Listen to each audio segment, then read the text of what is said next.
I'm pretty confident, because of my security clearance and my need to know at the time, that they didn't brief it to us in the UK. A lot of people did a lot of good work. I have never personally seen anything which I know or believe to have come from an extraterrestrial spacecraft or... Blink twice. Blink twice if you're lying. No. Look, if I now blink twice naturally, people will be going, "Oh, look." But no, I've never seen a spaceship or a bit of one, and I've never seen an alien, live or dead. Sorry. So I really thought this guy coming in today, I'm like, I was saying earlier to somebody, I'm like, the guy coming in today might have been face-to-face with an alien before, and he probably won't be able to tell me. But you could be lying. I could be, but sadly I'm not. And look, I would love it if I had seen that, but I haven't. Okay. You know, obviously, I am now... I suspect that if this is true, if we are being interacted with by either extraterrestrials or let's use the wider term to encompass other theories, whether it's time travel, demons, whatever it may be. Let's use the phrase non-human intelligences. I have never actually seen any of that. Actually, in person. But maybe if it were on a page that you read. No, nothing in... We have, and I've written and I've received from colleagues intelligence assessments that say things like, here's a direct quote from a Defence Intelligence Staff, British DIS document. It says, "We could use this technology if it exists." The point is, we in the UK did not know whether or not it existed. If the Americans, if the US government or elements therein know this is true, I'm pretty confident, because of my security clearance and my need to know at the time, that they didn't brief it to us in the UK, that they had this on a no-fawn level. Not for no foreign nationals, not for distribution to foreign nationals.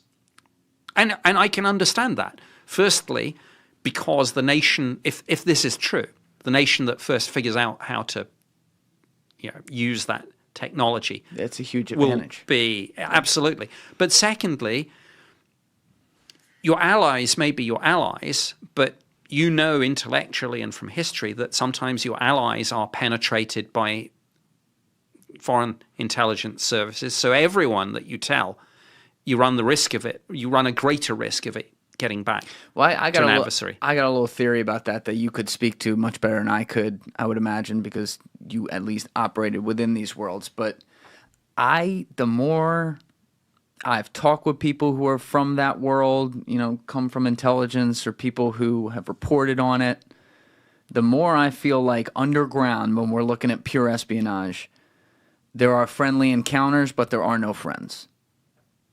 Yes, I think that's a very accurate perception. And of course, the question, do you spy on your allies as well as your adversaries, is always a very sensitive and difficult question that very few people... Yes. The answer that you get from government is, we don't comment on intelligence matters. Right. Which of course is a complete lie. They comment on intelligence matters all the time if it's intelligence matters they want to comment on to make a particular point. But it's a great one-liner to hide behind when you need to pull it out.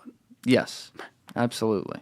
I think you guys are going to be excited about this one, but if you'd like to have a mug like this, like the one that I put on every episode, we are going to start releasing some of the greatest hits for you guys to buy.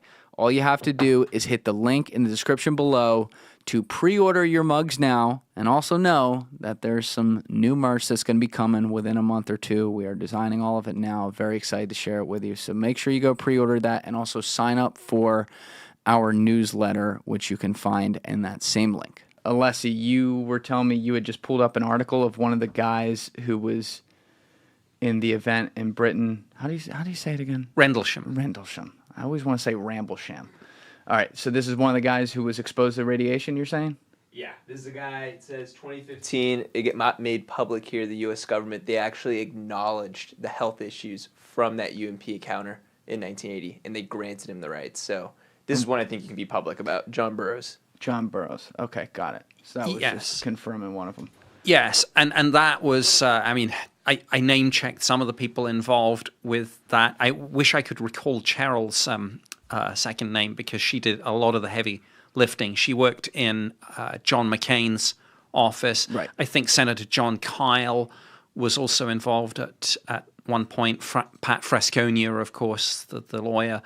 A lot of people did a lot of good work to try and help John Burroughs and some of the other witnesses. And as far as I know, some of this is maybe still going through the system. Radioactive from a UAP is an interesting way to put it, though. Yeah. To have it like that. Because, we do hear the term radioactive referring to nuclear weapons. And again, you couldn't confirm nor deny, but if there were nuclear weapons at the facility, perhaps this is out of context because maybe there are other people who had nothing to do with the sighting who were stationed there who also have health effects that could be as a result of the nukes and not necessarily this, which could poke a hole in that. But as you said, in the declassified documents, they seem to be clear, or they tried to make it clear it was not from nukes. It specifically uses the phrase UAP radiation. Right. I mean, UAP radiation stated in this highly classified intelligence assessment as if it is an absolute tangible thing